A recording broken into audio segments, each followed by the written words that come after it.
अस्सलाम वालेकुम, कैसे हैं आप सब लोग। Welcome back to my channel, welcome back to another vlog. तो आज का व्लॉग बिल्कुल सुबह के टाइम से स्टार्ट कर रही हूँ और अभी तकरीबन 11 बजने वाले हैं। और इरा को अभी मैंने दोबारा सुलाया था, वो उठ गई थी, उसको दोबारा सुलाया था। और मैं तकरीबन ना सुबह के टाइम जो है वो मैंने मेडिसिन लेनी होती है, तो उसके लिए फिर मुझे ये होता है कि अब इरा को छोड़ के जाऊं, क्योंकि इरा के पास से अगर मैं हिल भी जाऊं ना तो इरा फ़ौरन उठ जाती है। तो इसलिए फिर मेरा यही होता है कि अब मैं उठूँ, और सुबह सुबह मेरा पराठे या रोटी खाने को दिल नहीं करता, तो फिर मैं कोई भी फ्रूट खा के ना दवाई जो है वो ले लेती होती हूँ, क्योंकि आजकल आपको पता है जो मेरे साथ इशू चल रहा है, तो इसके लिए दवाई लाजमी लेनी है।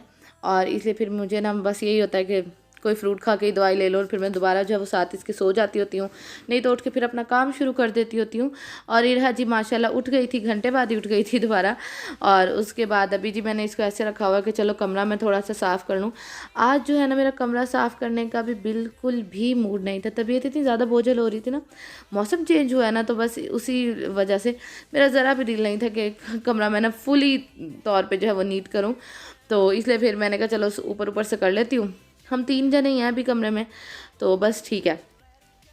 तो जी अभी मैंने इरहा को नहलाने लगी थी, तो मैंने इसकी शर्ट उतारी है, और यहाँ मैंने हसीब को चाय बना के दी थी, तो हसीब चाय पी रहे हैं, साथ में पीनट्स एंजॉय कर रहे हैं, और साथ में जो रेवड़ी होती है वो एंजॉय कर रहे हैं।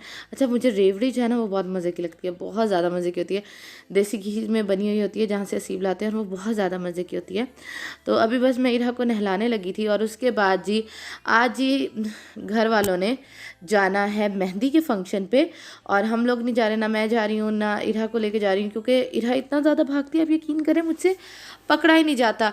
इधर उधर बच्चे भी थक जाते हैं, और फिर मुझे इसके पीछे भागना पड़ता है, बच्चों से ज़िद करती है, नहीं आती, तो इसलिए फिर मुझे इसको पकड़ना पड़ता है। तो हसीब की भी तबीयत ख़राब थी, तो हसीब भी घर है, और बड़ी भाभी भी जो है वो घर है, और बच्चे उनके जा रहे हैं, और बाकी सब लोग जा रहे हैं। तो यहाँ अभी यहाँ आई हुई थी मुझसे हेयर स्टाइल बनाने के लिए, तो फिर मैंने इसका ये प्यारा सा अपनी बेटी का हेयर स्टाइल बनाया है। और इस तरह मुझे बड़ा अच्छा लगता है बच्चियों की हेयर स्टाइल बनाना। फिर मैंने इसके पीछे से जो बाल थे ना उनको हल्का हल्का जो है वो कर्ल कर दिया था, ताकि वो और प्यारा सा लुक आए। तो इसको मैंने अच्छे तरीके से इसका हेयर स्टाइल बना दिया। उसके बाद जी वो लोग सब लोग चले गए थे मेहंदी पे, और जो बड़ी भाभी हैं वो भी अपनी अम्मी की तरफ चली गई थी, क्योंकि घर में और कोई भी नहीं था। तो अभी फिर हम लोगों ने बाहर से जो है वो मंगवाया था, और बाहर से क्या कुछ मंगवाया था, काफ़ी कुछ मंगवाया था, लेकिन मतलब पैसे जो थे वो मुनासिब बन गए थे। और आपको पता है सर्दियाँ आ गई हैं, और सर्दियों में सूप ना हो ऐसा तो हो नहीं सकता। तो हम लोगों ने काफ़ी सारी चीज़ें मंगवाई थी, क्योंकि काफ़ी सारी चीज़ें इस तरह के बंदा हम दोनों करते ये हैं कि मंगवा लेते हैं कि चलो खाई जाएंगी तो खाई जाएंगी, लेकिन हम दोनों से बिल्कुल भी नहीं खाई जाती। अच्छा, मैंने यहाँ ना एक बात करनी थी। वो बात ये थी कि मैं कमेंट्स अपने पढ़ रही थी। अब वैसे मैंने कमेंट पढ़ना छोड़ दिया है, लेकिन मैं कमेंट्स अपने पढ़ रही थी, तो उसमें एक थी, उन्होंने ये कहा था कि हाँ, तो तुम्हारा तो मिसकैरेज होना ही था, तुम्हें जो बहुत जल्दी थी प्रेग्नेंट होने की, जो मेरा लास्ट अप्रैल में मिसकैरेज हुआ था उसका था कि अभी तुम्हारी बेटी 6-7 महीने की थी, तुम प्रेग्नेंट हो गई, तो तुम्हारा तो मिसकैरेज होना ही था ना। तो मुझे उनसे ये कहना था कि ज़रूरी है कि 6-7 महीने की बच्ची अगर हो, और तो अगर आप प्रेग्नेंट हो जाते हैं तो फिर आपका मिसकैरेज हो। कुछ औरतें ऐसी भी होती हैं जो 40 डेज़ के बाद ही प्रेग्नेंट हो जाती हैं, उनका तो मिसकैरेज नहीं होता। तो ये सिर्फ एक ना मतलब बात बनी हुई है कि भाई हाँ, अगर आप जल्दी प्रेग्नेंट हो जाएंगे तो मिसकैरेज हो जाएगा। ये अल्लाह ताला की तरफ से है कि अल्लाह ताला ये दुख वैसे किसी को भी ना दिखाएं, किसी को भी ये दुख मिल सकता है, तो ये अल्लाह ताला की तरफ से है कि हाँ भाई मिसकैरेज हो जाए।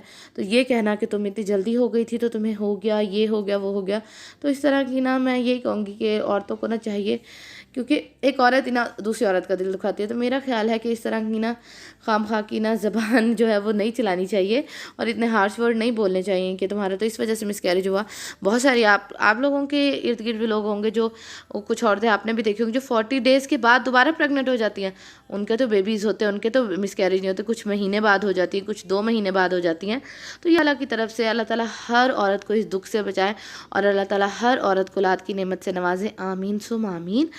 और उसके बाद जी ये है नेक्स्ट डे का व्लॉग, और आज हम लोगों ने जाना है बारात पे। हालांकि मेरा बारात पे जाने का भी दिल नहीं था, लेकिन आज हम लोगों ने जाना है बारात पर। ये शादी जो है ना अचानक आई थी। अभी आपको पता है पिछले दिनों जो है शादी गुजरी थी हसीब के मामू के बेटे की, तो वहाँ मैंने इरा को सारे फ्रॉक्स वगैरह जो है बना दिए थे। और मैंने अपने व्लॉग में कहा था कि मुझे ना बच्चियों में ना शादियों पे ये पैंट शर्टें ना बिल्कुल अच्छी नहीं लगती, और मैं बिल्कुल भी हक में नहीं थी कि आज मैं बारात पे भी जाऊँ, क्योंकि मैंने हसीब को कहा था कि मेरे पास नया फ़्रॉक नहीं है, या तो मुझे नया फ़्रॉक ले दें, या जो है है नए बिल्कुल ले दे, मैं इसको इस तरह के कपड़े नहीं पहनाऊंगी। तो हसीब ने कहा नहीं प्यारे लगते हैं, और सर्दी भी काफ़ी ज़्यादा हो रही थी, तो इसलिए फिर मैंने जो है मजबूरी में इरहा को ये वाले कपड़े बनाए। लेकिन इरहा पे माशाल्लाह बहुत प्यारे लग रहे थे।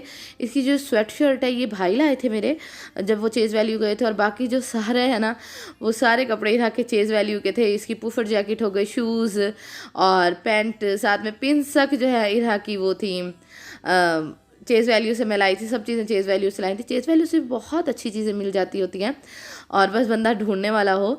बच्चों की तो ख़ास तौर पे बहुत ज़्यादा अच्छी मिल जाती हैं, तो इसलिए। और एक औरत ने कमेंट भी बाकायदा मुझे किया कि ना आप तो बच्चों को इस तरह के कपड़े नहीं पहनाती, फिर क्यों पहना के गई, तुम ना पहनाती, तुमने ये किया, तुमने वो किया। तो मैंने उनको सिर्फ ये कहना है कि मजबूरी में मैंने पहनाई, नहीं तो जो मेरी पुरानी फॉलोअर्स हैं, सब्सक्राइबर्स हैं, उनको पता होगा कि मैंने हमेशा इरहा को शादियों पे फ्रॉक्स ही पहनाए हैं, और इरहा की ड्रेसिंग पे मैं काफ़ी ज़्यादा जो है वो फोकस करती हूँ।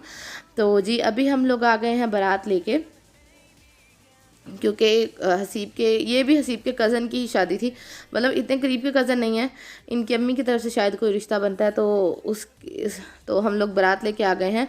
और इरहा जी अभी अपनी फूफो के साथ जा रही है आगे आगे, और बाकी बच्चे भी आज पूरा पैक होके आए हैं, क्योंकि कल जब ये लोग मेहंदी पे आए थे ना, तो इतने ज़्यादा मतलब ठंड थी ना, और ओपन एयर था, तो मैं तो आज भी डर रही थी आने से कि कहीं ओपन एयर ना हो। लेकिन मुझे पता था जहाँ हो रहा है ना वहाँ ओपन एयर तो नहीं होगा। लेकिन यहाँ भी जब हम लोग आए थे ना, तो इरहा के लिए जो है वो ठंड थी, और मैंने ना ये वाला ड्रेस पहना था जो मैंने अपने भाई की शादी पे पहना था, और तब इरहा जो थी वो मेरे पेट में थी, और मैं अल्हम्दुलिल्लाह 8 मंथ प्रेगनेंट थी, तो तब मैंने ये पहना था। तो बस इस दफ़ा जो था मैंने थोड़ा सा टाइट करवा लिया, और मैंने ना रानी बाजी को कहा कि मुझे आप ऐसा करें थोड़ा सा टाइट कर दें, और मैं यही पहन जाऊँगी, क्योंकि मुझे ना रेशमी कपड़े तंग तो बिल्कुल भी अच्छे लगते। वैसे भी मैं तंग कपड़े नहीं पहनती, लेकिन रेशमी तो फिर बिल्कुल पहने ही नहीं जाते ना।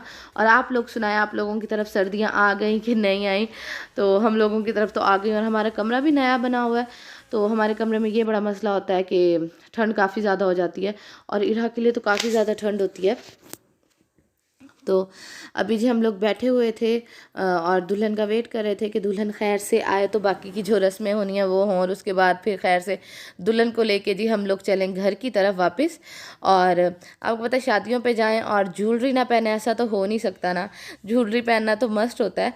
और मैंने जल्दी जल्दी में जो है पाँव पे नेल पॉलिश भी लगा ली थी, और मैंने पता नहीं कितने अरसे के बाद इस तरह ना नेल पॉलिश लगाई है। और ये जी माशाल्लाह दुल्हन आ गई, और दुल्हन माशाल्लाह बहुत प्यारी लग रही थी, और लहंगा चोली भी इसका बहुत ज़्यादा प्यारा था। और उसके बाद ये भी हम लोग आ गए हैं घर, और ये था इरहा का फुल लुक। और इंशाल्लाह आपसे मिलूँगी कल वाले व्लॉग में। अपना बहुत सारा ख्याल रखिएगा। अभी मैं जल्दी से एक कचरा समेट लूँ। इंशाल्लाह आपसे कल मुलाकात होगी। मुझे इरहा और हसीब को अपनी दुआ में याद रखिएगा। अल्लाह।